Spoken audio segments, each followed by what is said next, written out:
America. I'm Adam Conover, and I'm running for president of Florida, Pennsylvania, and Ohio. And boy, do I love Florida oranges, Philadelphia cheesesteaks, and whatever you people like in Ohio. The rest of the country can go suck a big one.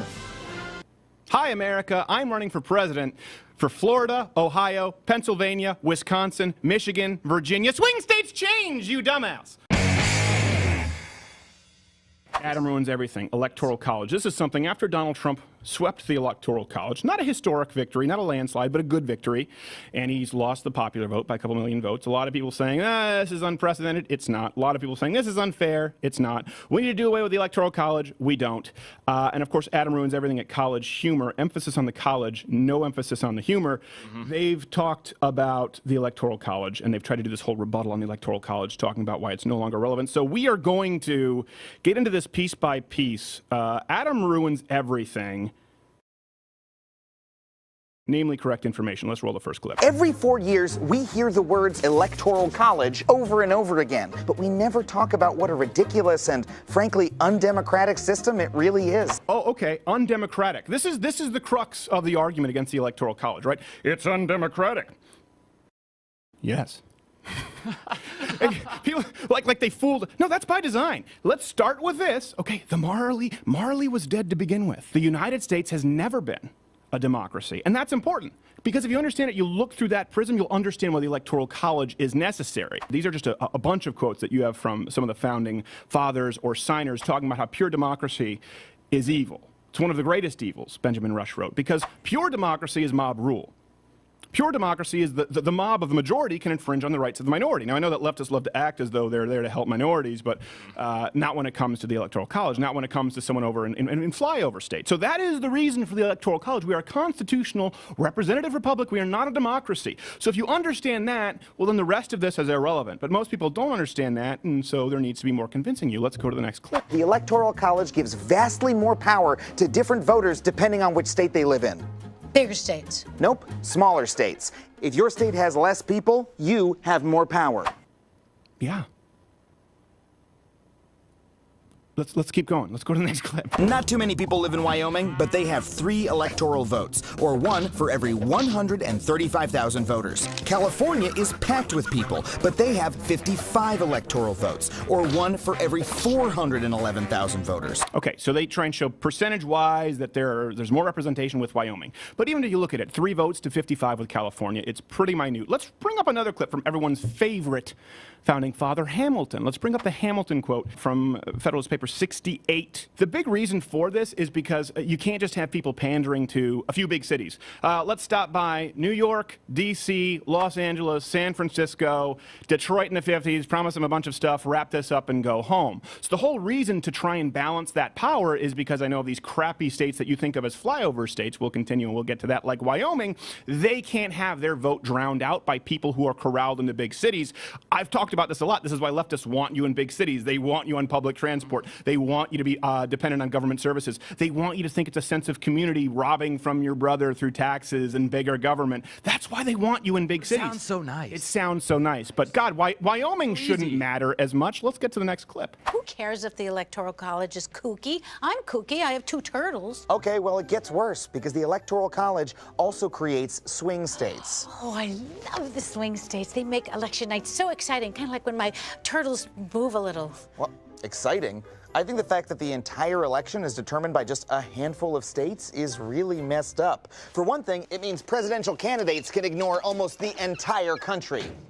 Do you see the contradiction here? I do. You just tried to ignore the entire country. Fly over that. Flyover states. Fly over area. Wyoming. Why are they represented? No, now all of a sudden they care about the little guy, right? Because swing states allow them to ignore the voiceless in Wyoming, who, by the way, shouldn't really have that many electoral votes to balance the powers that be. Next clip, Jared. Hello, America. I'm Adam Conover, and I'm running for president of Florida, Pennsylvania, and Ohio. And boy, do I love Florida oranges, Philadelphia cheesesteaks, and whatever you people like in Ohio. The rest of the country can go suck a big one. Hi, America. I'm running for president for Florida, Ohio, Pennsylvania, Wisconsin, Michigan, Virginia. Swing states change, you dumbass. Swing states change. That's the whole point. Swing states don't stay the same.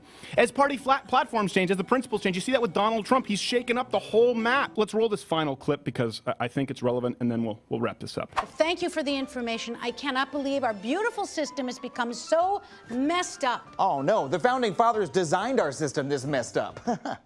He is right. The Founding Fathers did design it this way. And you have a lot of stupid people. They don't understand that we're not a democracy, that we're a constitutional republic. The Founding Fathers, they spent more ink on this than any other branch of government. This was unbelievably important to them. The old quote on democracy is it's basically two wolves on deciding which lamb to eat for dinner. I'm butchering that, but that's the quote on democracy. Listen, swing states matter now. They campaign there strategically because these are actually generally areas of middle America, places that would be underrepresented if not for the Electoral College. Really, what would you do? New York, D.C., Los Angeles, San Francisco, Detroit back in the 50s where you promise a bunch of union handouts, Chicago where you cater to the union thugs, and then all of a sudden, next thing you know, people in South Dakota are paying for some guy in Los Angeles to take a dump in a tranny-designated bathroom. That's what we don't want to happen. We don't want to burden the rest of the country with values that not only do they not share, but are unconstitutional. Right? That we're so far away from federalism, and this is why we have term limits. This is why representatives are selected, or depending what you're talking about, legislatures. Right? It's a representative republic. We should have terms. We should be changing these politicians regularly, but their job is to represent people and make decisions, not simply to go, all right, put everything to a popular vote. That's the Bernie Sanders. Well, democratic socialism doesn't change what it is. Democratic slavery isn't any better.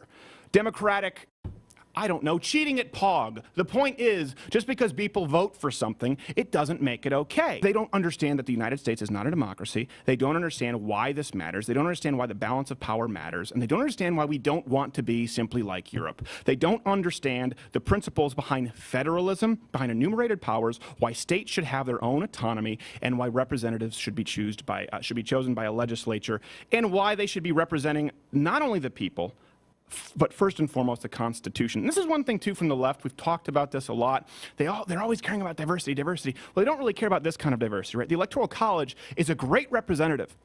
It's emblematic of intellectual diversity, right? It's emblematic of making sure that people can have diverse states, microcosms, petri dishes, so you can have crappy ones that have salmonella in their petri dish, like California, or you can have a vibrant, successful one, like a strong kefir culture there in Texas, because of intellectual diversity. I don't care about the cultural diversity in the same way that leftists do. I don't care about the racial diversity at all. I certainly don't care about the gender diversity, because with the LGBTQ AAIP, we don't know what that means. I want intellectual diversity with constitutional conformity. Borderline constitutional fascism. No wiggle room with the Constitution. Intellectual diversity, constitutional conformity. That's the Electoral College.